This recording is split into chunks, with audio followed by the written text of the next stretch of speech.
چلیں آج قرآن کی ایک ایسی سورت کی بات کرتے ہیں جسے ہم سب بچپن سے جانتے ہیں، سورت المسد۔ لیکن کیا ہوگا اگر میں کہوں کہ جو کہانی ہم نے سنی ہے وہ شاید پوری حقیقت نہ ہو؟ آج ہم اسی روایتی کہانی کو دیکھیں گے اور پھر ایک بالکل مختلف، ایک بہت ہی دلچسپ متبادل تشریح کو سمجھنے کی کوشش کریں گے، اور مزے کی بات یہ ہے کہ یہ تشریح خود قرآن کے اندر سے نکلتی ہے۔ یہ ہے سورت المسد کی پہلی آیت، اور یہیں سے اس مشہور کہانی کا آغاز ہوتا ہے۔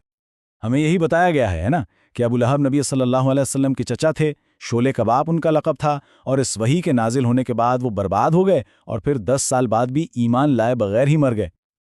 لیکن جب ہم اس روایتی کہانی کو ذرا گہرائی سے دیکھتے ہیں تو کچھ بہت ہی سنگین منطقی اور آپ کہہ سکتے ہیں مذہبی سوالات کھڑے ہو جاتے ہیں۔ یہاں ایک بہت بڑا منطقی مسئلہ ہے۔ سوچئے ذرا، اگر قرآن کہہ رہا ہے کہ ابو لہب کبھی ایمان نہیں لائے گا تو وہ خود اسی قرآن پر ایمان کیسے لا سکتا ہے؟ مطلب ایمان لانے کے لیے اسے ماننا پڑے گا کہ وہ کبھی ایمان نہیں لائے گا۔ یہ تو ایک ایسا تضاد ہے جسے نظر انداز کرنا بہت مشکل ہے۔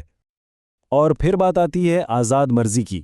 یہ کہانی اسلام کے ایک بہت ہی بنیادی اصول سے ٹکراتی ہوئی نظر آتی ہے۔ اسلام تو ہر انسان کو انتخاب کی آزادی دیتا ہے نا؟ تو اگر ابو لہب کی قسمت اس کی موت سے 10 سال پہلے ہی لکھ دی گئی تھی تو اس کے پاس اصل میں انتخاب کا اختیار کہاں بچا؟ تو اہم بات یہ ہے کہ یہ سارے مسائل، یعنی ایمان کا تضاد، آزاد مرضی کا سوال، بظاہر غیر متناسب سزا، اور پھر قرآن کی دوسری آیات سے براہ راست تضاد، یہ سب مل کر ایک ہی طرف اشارہ کر رہے ہیں کہ شاید ہم اس کہانی کا کوئی بہت اہم پہلو نظر انداز کر رہے ہیں۔ تو پھر متبادل کیا ہے؟ چلیں آگے بڑھتے ہیں اور دیکھتے ہیں کہ یہ معاملہ کیا بنتا ہے۔ کیا ایسا ہو سکتا ہے کہ ابو لہب کسی کا اصل نام ہی نہ ہو، بلکہ یہ قرآن کی کسی اور بڑی شخصیت کی طرف ایک اشارہ ہو؟ یہاں مرکزی دلیل یہ پیش کی جاتی ہے کہ ابو لہب یعنی شولے کا باپ دراصل کوئی اور نہیں بلکہ حضرت موسیٰ علیہ السلام کے دور کا فرعون تھا، جو اپنی ظالمانہ حکومت اور طاقت کے غلط استعمال کی وجہ سے مشہور تھا۔ اب اس بات کو سمجھنے کے لیے ہمیں قرآن کی اپنی زبان کو سمجھنا ہوگا، ان خاص اشاروں کو دیکھنا ہوگا جو قرآن خود کہانیوں کو آپس میں جوڑنے کے لیے استعمال کرتا ہے۔ اس ساری متبادل تشریح کی جو چابی ہے وہ پہلی آیت کے لفظ تبت میں چھپی ہے۔ ہم عام طور پہ اس کا ترجمہ برباد ہونا کرتے ہیں، لیکن عربی زبان میں اس کا بنیادی مطلب ہے کاٹ دینا، اور یہ چھوٹی سی لسانی باریکی یہ بہت اہم ہے۔ اور یہ ٹیبل تو اس تعلق کو بالکل واضح کر دیتا ہے۔ دیکھیں، تبا کا لفظ پورے قرآن میں صرف اور صرف 4 بار آیا ہے، 2 مرتبہ تو اسی صورت میں، اور باقی 2 مرتبہ، جی ہاں، باقی 2 مرتبہ یہ لفظ واضح طور پر فرعون اور اس کی قوم کے لیے استعمال ہوا ہے۔ یہ محض اتفاق نہیں ہو سکتا۔ مثال کے طور پر سورت غافر میں فرعون کا منصوبہ کیا تھا؟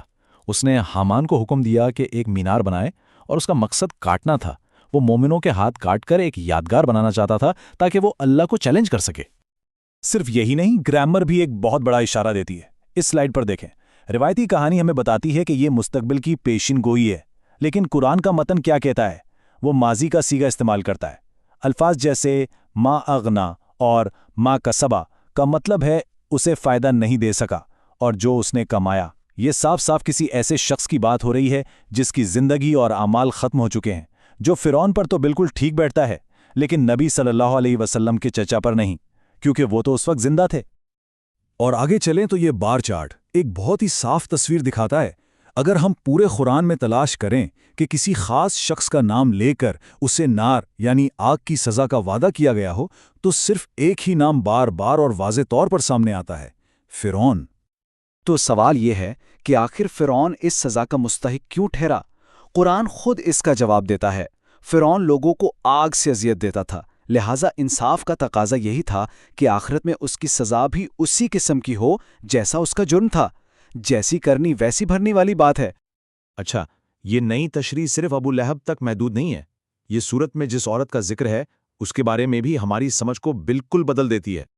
دیکھیں، حمالۃ الحطب کا مطلب ہو سکتا ہے وہ جس نے کاٹنے یا قتل الخطب کے خلاف بوجھ حمالہ اٹھایا، اور حبل من مسد یعنی بٹی ہوئی رسی، اس کا مطلب ہو سکتا ہے ایک بہت مضبوط عہد جو اس نے اپنے ذمے لیا۔ یہ تفصیلات فرعون کی اس مومنہ ماتحت عورت پر بالکل فٹ بیٹھتی ہیں جس نے بچے موسیٰ کو قتل ہونے سے بچانے کی ذمہ داری لی تھی۔ تو اب سوال یہ پیدا ہوتا ہے کہ ایک چھوٹی سی صورت کی یہ نئی تشریح اتنی اہم کیوں ہے؟ اس سے فرق کیا پڑتا ہے؟ فرق بہت بڑا پڑتا ہے۔ یہ تشریح پہلے کے تمام مسائل کو حل کر دیتی ہے، یہ آزاد مرضی کے اصول کو برقرار رکھتی ہے، یہ اللہ کے انصاف کو ظاہر کرتی ہے کہ سزا جرم کے مطابق ہے، یہ قرآن کی اندرونی ہم آہنگی کو ثابت کرتی ہے کہ قرآن خود اپنی وضاحت کرتا ہے، اور سب سے بڑھ کر یہ کہانی کسی ایک شخص کی نہیں رہتی، بلکہ یہ ظلم اور آمیریت کے خلاف ایک آفاقی اور لازوال سبق بن جاتی ہے۔ آخر میں ایک ضروری بات، یہ تجزیہ AI کی مدد سے تیار کیا گیا ہے، اس لیے ہمیشہ یہ مشورہ دیا جاتا ہے کہ قرآن اور حدیث کے جو بھی حوالے دیے گئے ہیں ان کی خود بھی تحقیق اور تصدیق ضرور کریں۔ اگر آپ کو قرآنی متن میں اس طرح کی گہری باتیں جاننے میں دلچسپی ہے تو YouTube پر الفرقان چینل کو سبسکرائب کرنے پر غور کیجیے گا۔ اور یہ ہمیں ایک بہت ہی طاقتور سوال کے ساتھ چھوڑ جاتا ہے۔ سوچیں، ان کہانیوں میں جنہیں ہم سمجھتے ہیں کہ ہم بہت اچھی طرح جانتے ہیں، اور کون سی سچائیاں ہماری نظروں کے سامنے چھپی ہو سکتی ہیں، بس ہمارے دیکھنے کا انتظار کر رہی ہیں۔